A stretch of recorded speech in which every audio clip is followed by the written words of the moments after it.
In this video, I'll show you how to automatically generate subtitles for your audio in Premiere Pro. I've just added a voice clip to my timeline that I want to subtitle. The great tit is a striking songbird. First, select your audio clip, then go to the top menu and click Window, Text to open the text panel. Now click the Transcribe button and wait for Premiere to finish generating the transcript.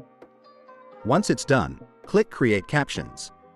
In the pop-up window, expand the Captioning Preferences section. Here, I'll set the maximum length in characters to 10, and the minimum duration to 1.2 seconds. I'll also change lines to single to keep the subtitles neat. Then click Create Captions, and Premiere will automatically generate synced subtitles on your timeline. The great tit is a striking songbird, easily recognized by its vivid yellow chest, black head, and energetic presence in forests. If you want to customize the look of your captions, go to Window and click on Properties.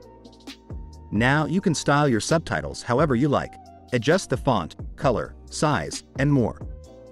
And that's it. A fast and simple way to subtitle your audio in Premiere Pro. Thanks for watching, and I'll see you in the next one. The great tit is a striking songbird, easily recognized by its vivid yellow chest, black head, and energetic presence in forests, parks.